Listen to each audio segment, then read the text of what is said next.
Nous allons maintenant nous intéresser à un paramètre statistique très important dans votre cursus. Il s'agit d'un paramètre de dispersion qui s'appelle la variance. Tout de suite après, nous verrons un autre paramètre de dispersion qui s'appelle l'écart type, mais vous verrez que c'est équivalent à la variance.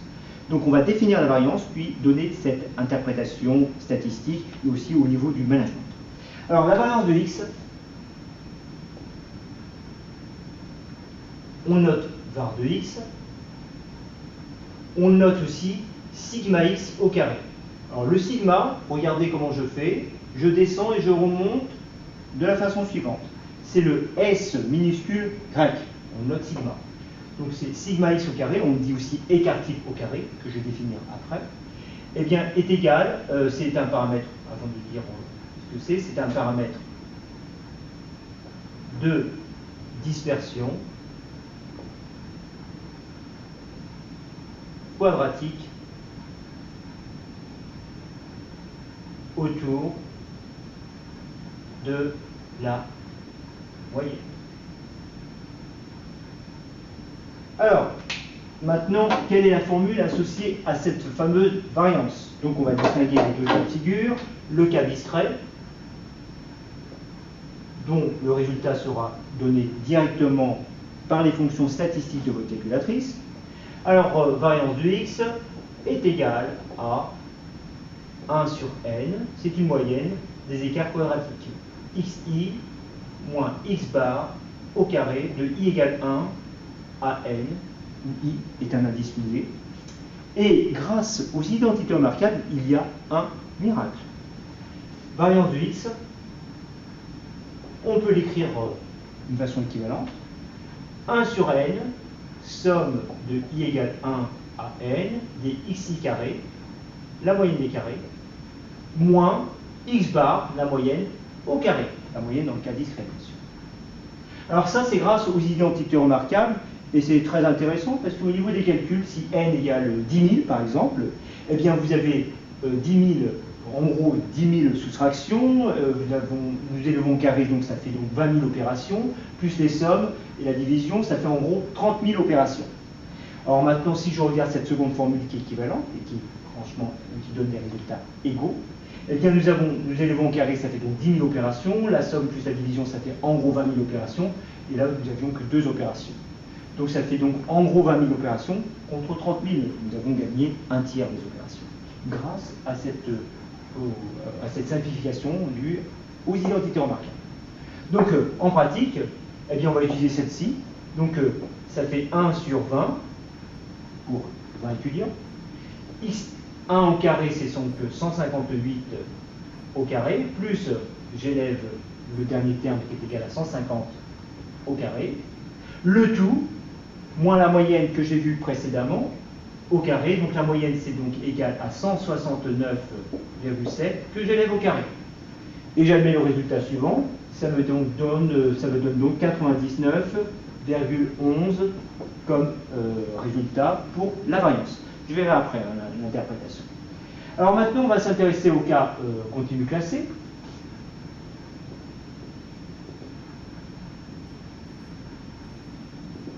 Pour calculer la fameuse variance, donc var de x égale sigma x au carré.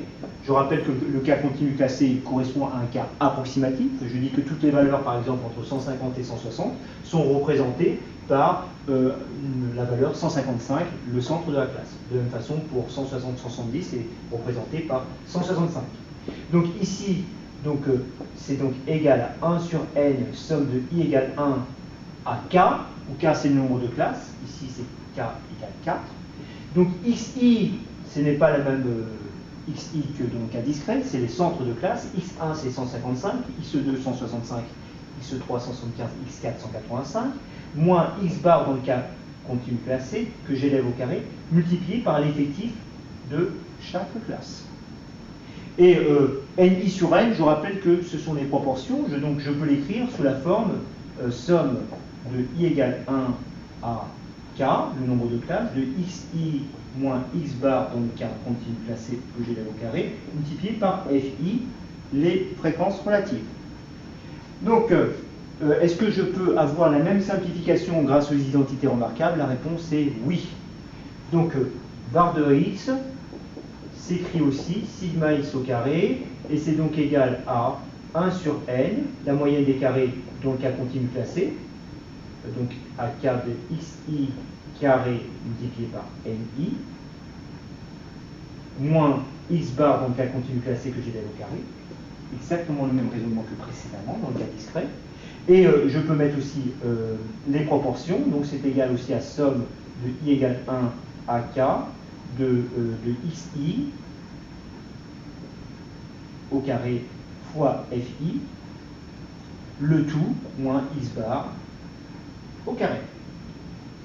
Maintenant au niveau des calculs, donc c'est égal à, bon, je vais prendre le résultat qui est ici par exemple, donc c'est égal à, donc x1 au carré c'est donc 155 au carré, multiplié par f1 c'est donc égal à 3 sur 20,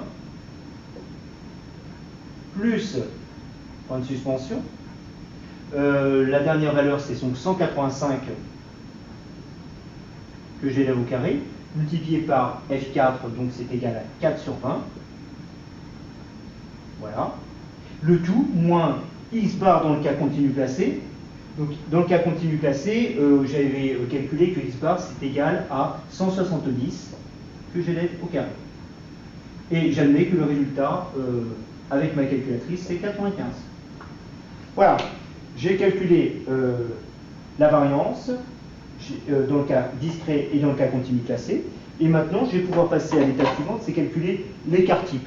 Alors, dans le cas discret, l'écart type, eh bien, c'est enfantin, tout simplement parce que ça se définit à partir de la variance. Avant de calculer l'écart type, je calcule la variance. Et l'écart type, c'est tout simplement la racine de la variance. Donc, sigma x égale racine de variance de x égale racine de, donc dans le cas discret, c'est donc racine de 99,11 et j'admets le résultat, c'est à peu près 9,96. Donc ça, c'est l'écart type. Et dans le cas continu classé, sigma x, c'est toujours la racine de la variance de x. Et donc c'est égal à racine de 95, que j'ai calculé en bas.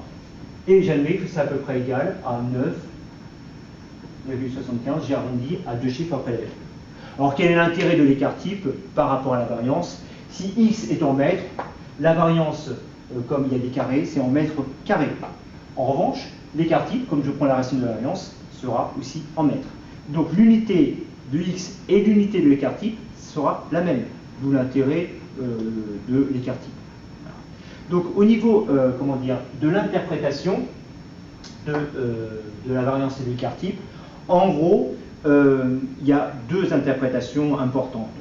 Eh bien, il y a la notion d'homogénéité, hétérogénéité, et la notion de risque.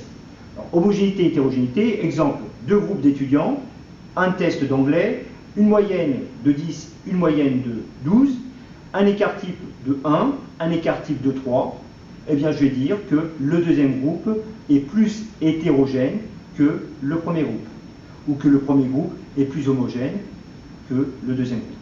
Donc quand j'interprète, j'ai besoin d'avoir deux écarts types ou deux variances pour pouvoir les comparer. De la même façon, pour les cours de bourse, en introduisant la notion de risque, j'ai un cours de bourse qui augmente tranquillement, et donc si on augmente tranquillement, il est peu risqué. J'ai un autre cours de bourse qui augmente, mais en ayant de grandes aspérités, de grandes variations, donc le risque est très important parce que la variance est très importante. Alors, donc, je vous invite à utiliser donc, la moyenne et la variance en pratique en comparant plusieurs variances et plusieurs écarts types pour pouvoir dire si l'un est plus risqué que l'autre ou que l'un est plus homogène à l'autre. Voilà. C'est dans ce cadre-là que vous allez l'utiliser dans le management, dans le cadre de votre cursus. Voilà, je vous remercie et donc nous allons passer maintenant au prochain chapitre du cours de statistique.